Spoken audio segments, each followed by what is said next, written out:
This is video 1.1 on guess and check tables.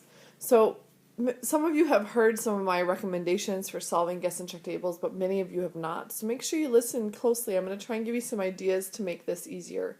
We will be using guess and check tables in trimester 2, so it's important that you learn a little bit more about them before you take it and go to the next level where it gets a little bit harder. So this first example, the perimeter of a triangle is 86 inches. The largest side is 4 inches less than twice the smallest side. The third side is 10 inches longer than the smallest. What is the length of each side? So the first thing I always recommend doing is figuring out what it is that you don't know. So every single guess and check problem has a few things that you don't know. So in this case, our don't knows usually occur in your question. And the question is, what is the length of each side? So in this problem, we don't know the lengths of each side. And in this particular case, there are 3 sides that we don't know. So the lengths of the 3 sides are what we don't know. That's important because that will guide our guess and check table. Our guess and check table is going to guess something we don't know and of course check if that's the right answer. We'll always have the unknowns in our table. So the way I think of this is I know that there's going to be 3 things in my table because there are 3 things that I don't know. But I never set up my table fully at the beginning. I just put one thing in my table to start, and then I build it as I go. So let's take a look at what we're going to guess. I'm looking at this first sentence, the second sentence. The largest side is 4 inches less than twice the smallest. That tells me the largest side is related to the smallest side because I'm just kind of taking all that stuff out in the middle there. But the largest side is related to the smallest. The next sentence also tells me that the third side is related to the smallest as well. That tells me that I'm going to guess the smallest side because the other 2 don't knows are related to the smallest side. So now I'm going to start by putting a number in my table. This is key. I usually help students do this and I say put a number in, and then we start to think about what to do next before we build our table. So I throw the number 10 in. Now I'm going to go back to that second sentence and I'm going to try and fill in my table with the other don't knows, but I'm never going to guess again. I'm simply going to figure out what the largest side has to be based on that sentence. The largest side is 4 inches less than twice the smallest. So now I got to figure out what that means mathematically. So first of all, the 4 inches. I'm going to find the largest side, and the 4 inches less than, most of you know that means subtract off 4, because if I want to go 4 less than, I need to go down by 4. So I know part of the calculation I'm going to do is to subtract 4. What am I going to subtract 4 from? Well, it says 4 inches less than twice the smallest. So I'm going to subtract 4 from twice the smallest side. So I'm going to calculate 2 times the smallest, 2 times 10, and then I'm going to take off 4. This will give me an answer of 20 minus 4, which is 16. So my largest side is 16 inches. So that sentence, while the 4 came first, it actually came last in my calculation. And that happens on occasion, so do your best to translate that English into math. The next side that you're going to find is that final side we haven't found yet, which is the third side. And we're going to do something similar. We're going to look at that sentence that describes the third side. And it says that it is 10 inches longer than the smallest side. This is also where students run into problems. Make sure that you do 10 inches longer than the smallest side. So I'm going to go all the way back to my guess of 10. Because that's the smallest side, and I'm going to go 10 inches longer than that. So I'm going to add 10. That will give me my third side of 20. So I've got my 3 sides. I've got everything that I don't know. Now it's time to check and see if my answer is right. Now the way I'm going to check is using one other piece of information from the question, and that piece of information is that the perimeter is 86 inches. So to find perimeter, I got to remember that perimeter is the distance around a shape. And so in this case, it's the 3-sided triangle. So I'm going to add the 3 sides of the triangle, 10, 16, and 20. And I'm going to see if that gives me the right answer. 10 plus 16 plus 20 is 46. So this is way too small. So now I know to guess something bigger. Okay, so I'm going to try something bigger and see if that answer gives me the right solution. Now I'm going to try 20. Let's give 20 a shot. Now I'm going to think through and repeat the same process for the largest and the third side and the check. So remember the largest, we did 2 times our guess, and then we subtracted 4.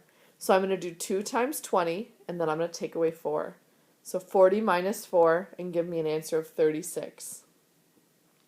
Now I'm going to find the length of the third side. I'm going to remember what I did. I took the guess, and I added 10. So I'm going to do 20 plus 10 in this case, and get inside of 30. So now I have my 3 sides. I'm going to check if it's right by checking the perimeter. I'm going to add 20 plus 36 plus 30. And I get 86. So I found the right answer on the second guess. Now many of your teachers, and myself included, will ask that you do at least 3 guesses. So while we got the answer on the second guess, that's great, but we want to do one more guess. You'll see why when we start to get into chapter 6, where we start to solve equations and take it a step further with guess and check. So I'm just going to throw another number, 19. It'll help confirm that my answer of 20 is right, because 19 should probably be too small. I'm going to repeat the process. 2 times my guess minus 4.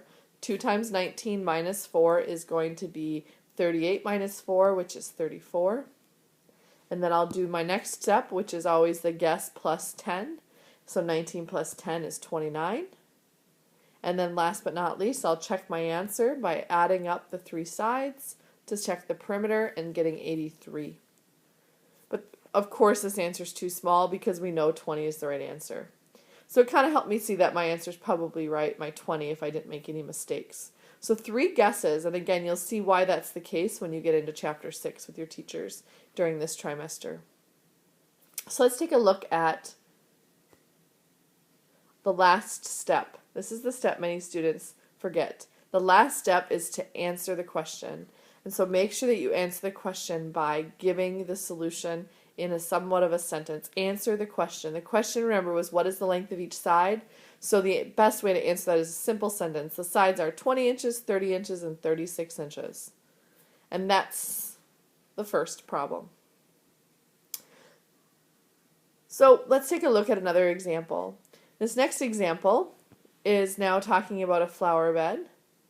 So reading the problem real quick, Maria Elena has 84 feet of fence to put around a rectangular flower bed. How long and how wide will the flower bed have to be so that she has 437 square feet of area to plant flowers? So let's take a look first again at what we don't know. We don't know the 2 sides of the flower bed. And we know it's a rectangle though, because it says rectangular flower bed. So we're looking for the 2 sides of a rectangle. One really good strategy when solving any problem is to draw a quick picture. So again, the don't knows, remember, occurred in our question mark. But let's look at a quick picture before we build this guess and check.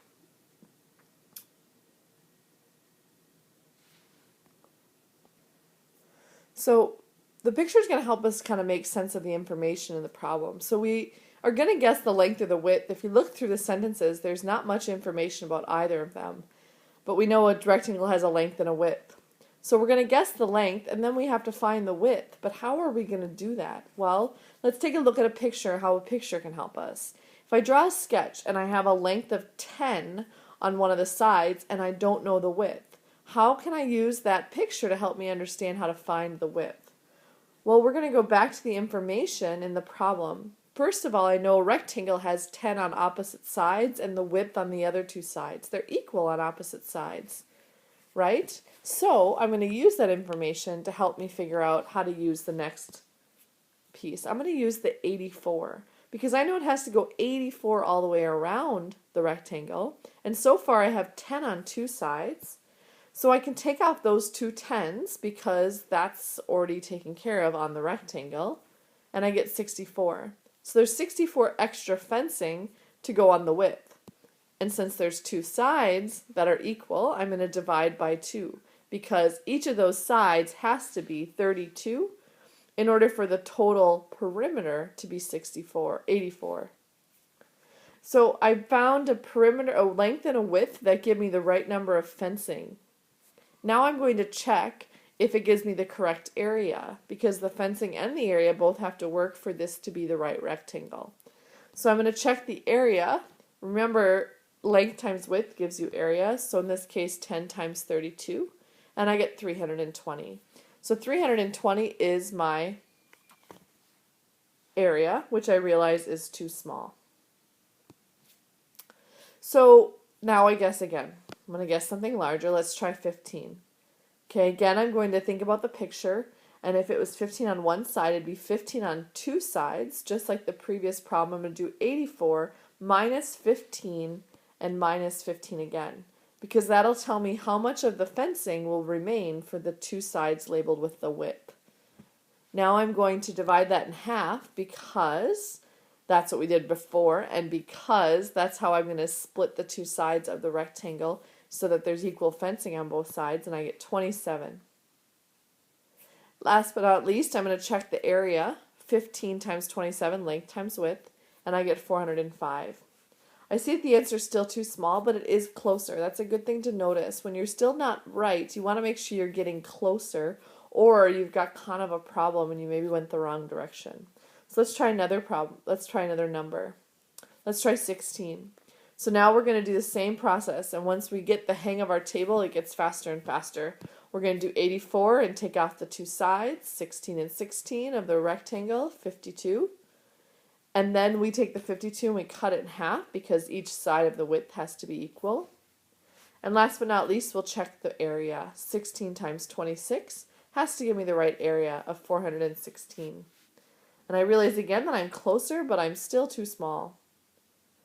So checking 17, doing the same exact process. 84 minus 17 minus 17, and then we cut it in half, and then we check our area.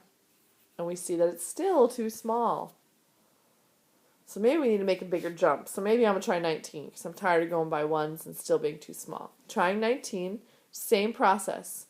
So I'm repeating the same process over and over again to get the width. And then I'm going to check my answer doing the same thing over and over again. Length times width equals 437. Yes, I've got the right answer.